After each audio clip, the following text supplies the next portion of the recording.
Hola, ¿qué tal? Bendiciones. Bienvenidos a mi canal. Mi nombre es Joel. Esto es Torah en corto. Antes de empezar, vamos a cambiar un poquito el formato de cómo lo estábamos haciendo. Lo estábamos haciendo un poquito más narrado. Eh, Vamos a hacerlo ahora un poquito más como una conversación, no tan narrativo. Y bueno, la paracha de esta semana es Les Lejá, que quiere decir sal para ti o vete para ti mismo. Y bueno, arrancamos.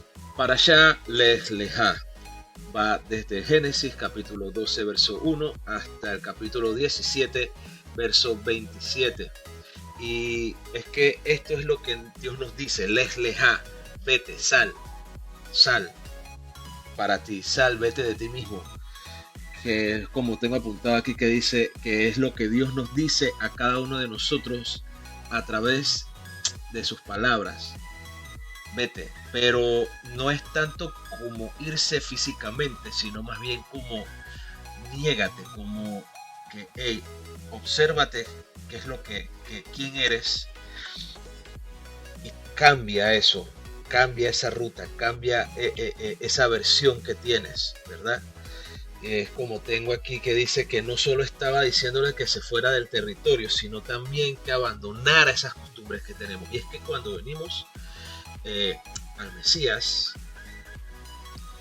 cuando venimos a los pies del Señor, eso es algo que Él nos va a pedir: les lejá, deja lo que practicabas, deja lo que eras, para entonces vivir una vida conforme a Él le agrada, ¿verdad? Y es que ahí vemos que también hay bendiciones, como dice en el verso 3, dice que bendeciré a los que te bendigan y maldeciré a los que te maldigan. En ti y en tu simiente serán bendecidas todas las naciones de la tierra. La versión que yo tengo es una Biblia peshita, eh,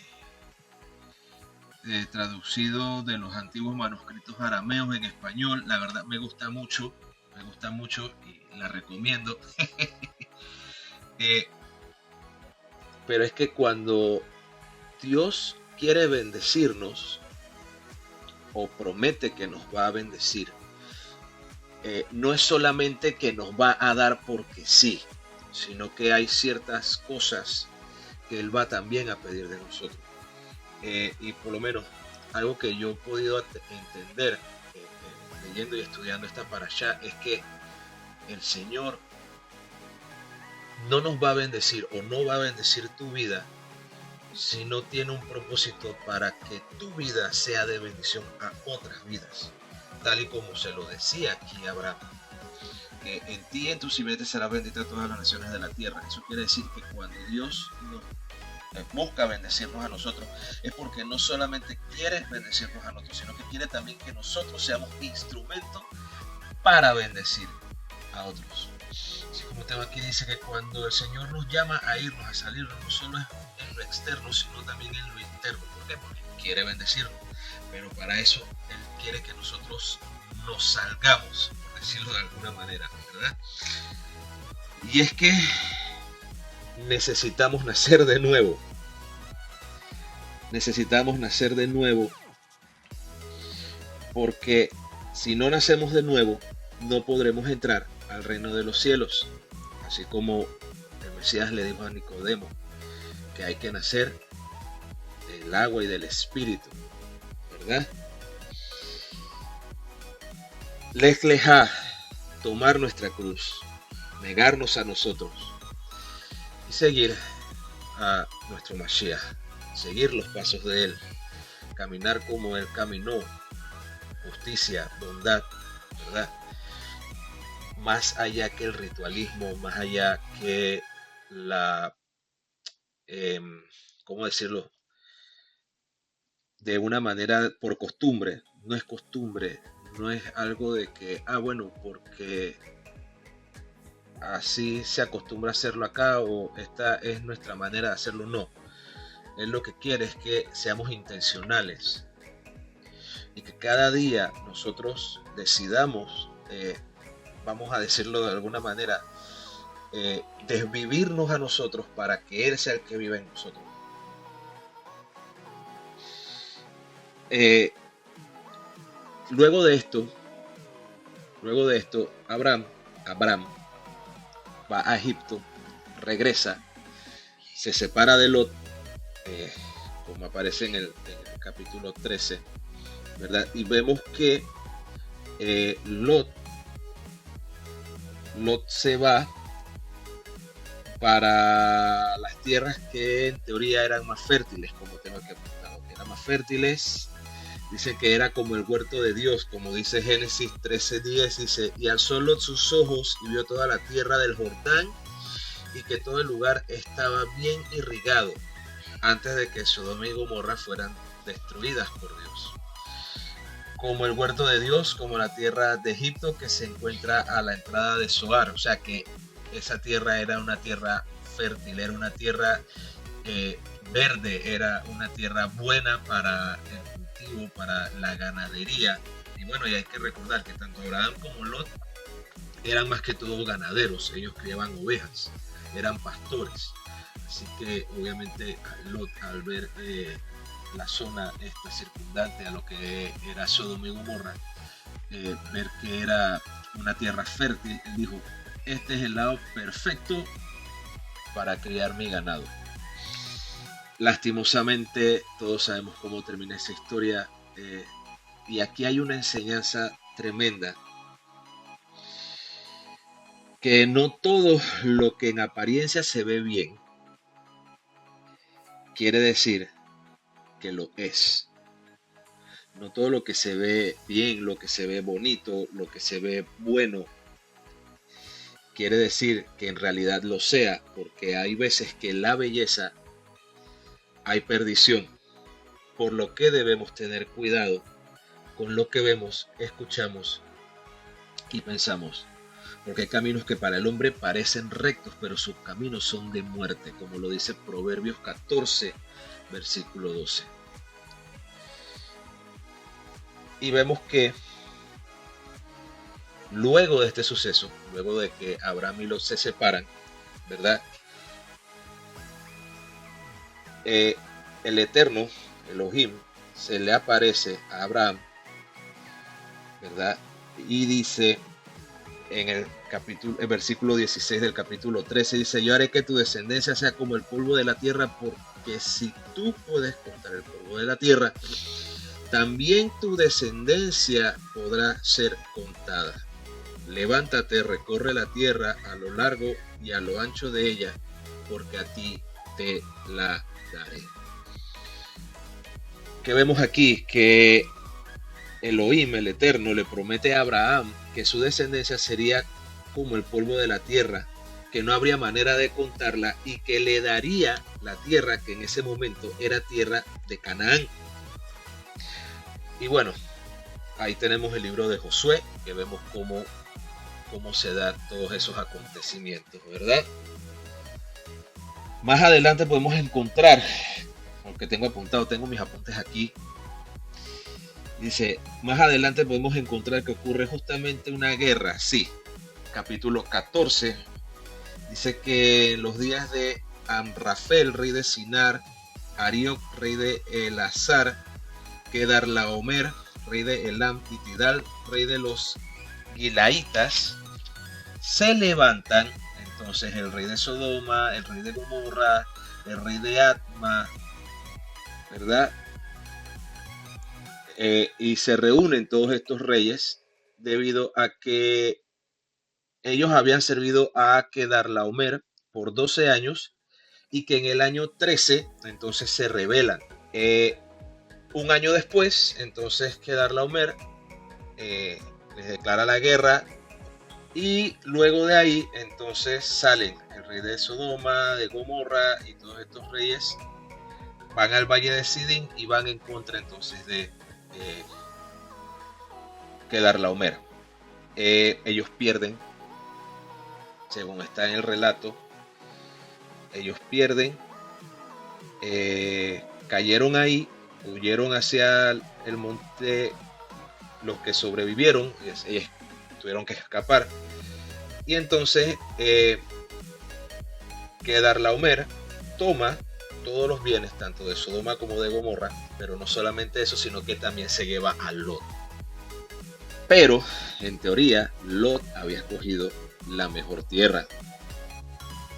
Ven a lo que me refiero.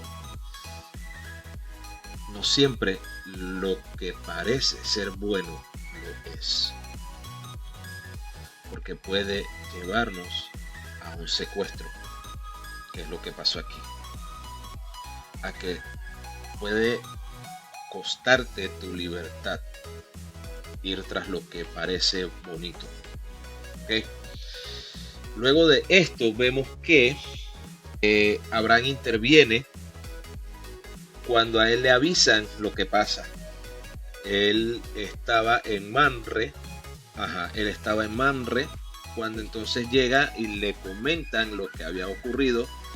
Él toma a un grupo de siervos, se arma y va a enfrentar entonces a Kedorlaomer.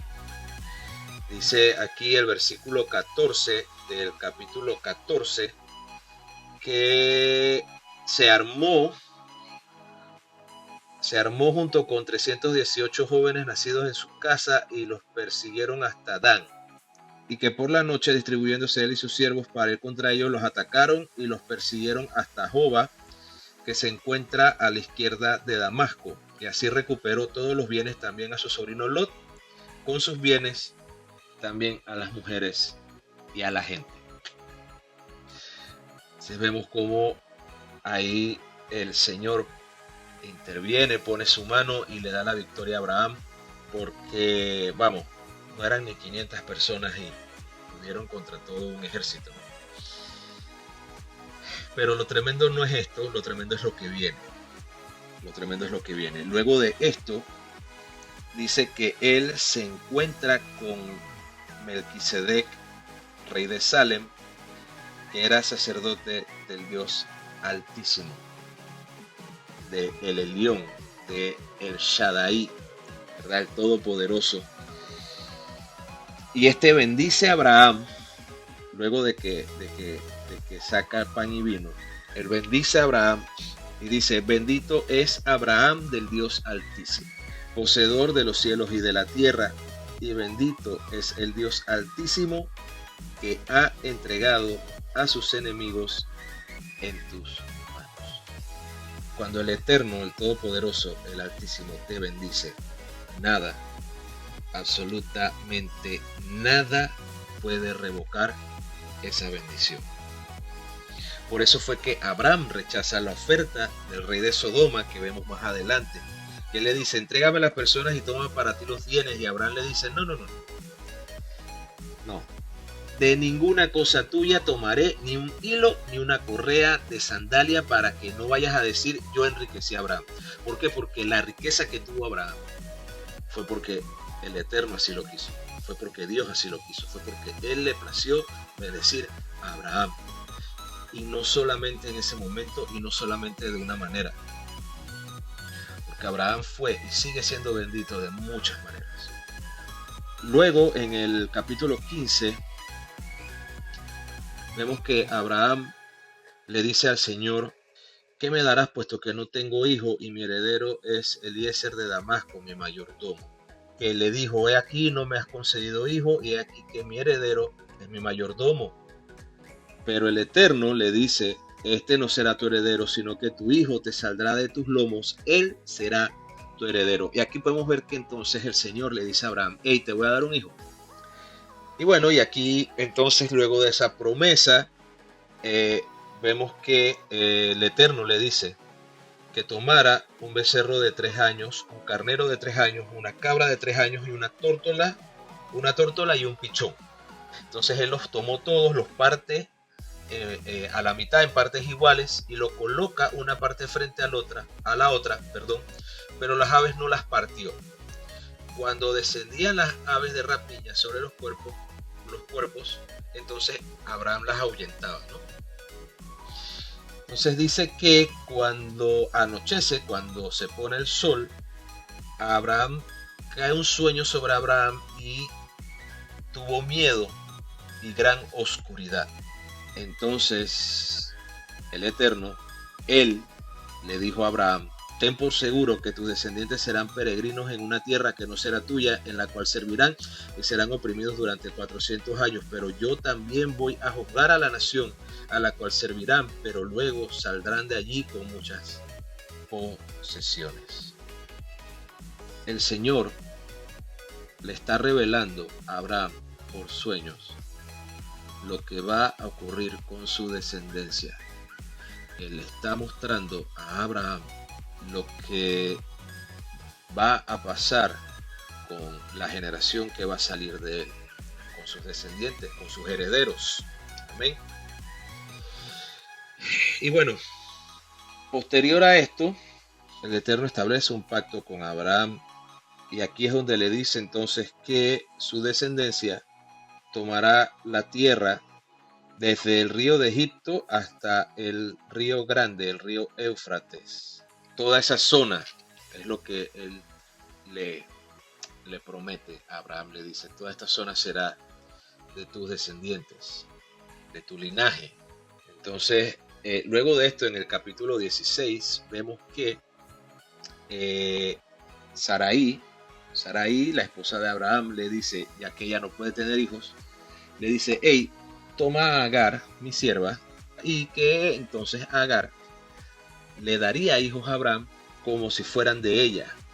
Llegate a mi sierva, quizás por medio de ella yo reciba consuelo. Y Abraham escuchó la voz de Sarai. Dice: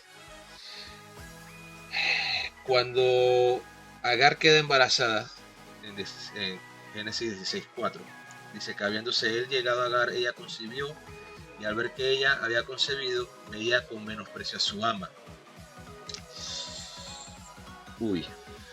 Por lo cual dijo Sarai a Abraham: mi agravio sea sobre ti, habiendo entregado yo a mi sierva de tu seno.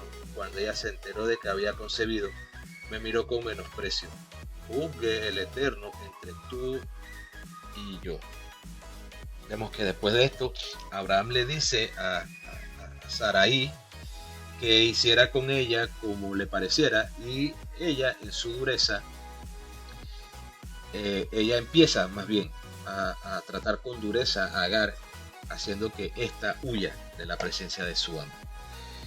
Luego de esto, al estar Agar en el desierto, un ángel del Eterno se le aparece a ella y le dice que regrese con su ama y que sea sumisa con ella, y le promete que su hijo sería también padre de una nación grande. Déjenme buscarlo. Dice: multiplicaré tanto tu descendencia que por causa de su multitud no se podrá contar. Esto se lo dice a Agar. Le dice que el hijo que tendría le llamará por Ismael, porque el Eterno escuchó su opresión, y que él será para los hombres como un asno montés. Su mano estará contra todos y la mano de todos estará contra él, y habitará junto a las fronteras de todos sus hermanos. Esa es la promesa que el Eterno le da a Agar, y le dice pues que regrese con su ama, con Sarai. Luego de esto, el Eterno viene con Abraham nuevamente, se le aparece, y aquí es donde entonces le cambia el nombre, y él le dice: yo soy el Shaddai, el Todopoderoso.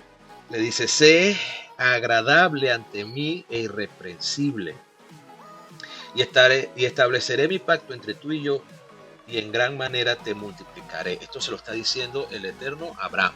¿Okay?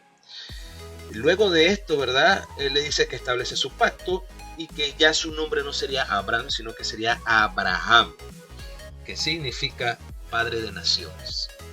Porque te he constituido por padre de muchas naciones. Esto es lo que el mismo Elohim, el mismo Dios Todopoderoso, el Shaddai, el Elión, le está diciendo a Abraham, a quien más adelante se le conocería como su amigo. Le dice: te haré fecundo y te multiplicaré inmensamente, te daré las naciones, y de tus lomos saldrán reyes. Luego de estas palabras, luego de este pacto que el Señor sella con Abraham, él le ordena tomar como señal la circuncisión. Luego de que ocurre esto, entonces ahora el Señor sí especifica. ¿Por qué? Porque al principio en el capítulo 15, desde el verso 1 hasta prácticamente el 21, prácticamente todo el capítulo 15 es la promesa de un hijo. Todavía aquí no se especifica y el hijo llega, es Ismael. Solamente que, digamos que no fue de la manera que uno esperaría, porque digo, bueno, si está casado, que sea con su esposa, no ocurre así, pero vemos que ahí sí se cumple la promesa, porque hasta ahí el Señor todavía no le especifica a Abraham. Él solamente le dice: mira el cielo, cuenta las estrellas, si puedes contarlas, así será tu descendencia. Y nace Ismael. Pero aquí, del verso 15 en adelante, en el capítulo 17, ya entonces el Señor le dice: ok, espérate, voy a ser más específico contigo. Y entonces le dice: ya no llamarás Sarai a tu esposa, sino que su nombre será Sara. Y dentro de todo esto, esta promesa del nacimiento de Isaac, vemos algo bastante curioso, porque tanto Abraham como Sara, ellos estaban incrédulos. Dice el versículo 17 que Abraham cayó sobre su rostro riéndose, diciéndose en su corazón: ¿le nacerá un hijo a un hombre de 100 años?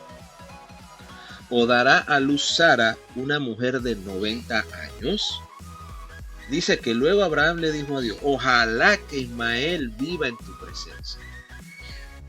Y el Señor le dice: no, porque Sara, tu esposa, va a dar a luz un hijo tuyo, y le pondrás por nombre Isaac. Y mi pacto yo estableceré con él por pacto eterno para su simiente después de él. Aquí cambia la promesa. Y es que no es la misma promesa, porque no es lo mismo cuando le dice: serás padre de naciones y tu descendencia no se contará y tal, todo es lo mismo. Pero aquí le está diciendo: no, tu esposa te va a dar un hijo, y con él, con ese hijo que va a salir de ti y de tu esposa Sara, con él entonces yo estableceré el pacto, porque el pacto vino por Isaac, no por Ismael. Y bueno, en esta parashá podemos ver cómo la mano del Eterno siempre está en medio de cada situación, en medio de la adversidad, incluso en las decisiones que tomamos. Todo tiene un propósito, y Leslejá nos enseña que a pesar de las guerras que podemos vivir cada día, los malos momentos, que no veamos las cosas como de repente esperamos, Dios siempre nos va a dar no solamente una promesa, sino que nos va a dar fortaleza para superar las pruebas que vengan, a pesar de que veamos todo oscuro. Aunque a veces veamos las cosas oscuras, no veamos salida, Él siempre nos va a poner esa pequeña luz en el túnel para librarnos de la prueba que podemos pasar. Por eso Santiago decía que siempre estemos gozosos en las pruebas del Señor. ¿Por qué? Porque justamente con la prueba el Señor siempre va a dar la salida. Así que bueno, nada, si te gustó el video, dale like, suscríbete, comparte, y que el Señor te bendiga y te guarde.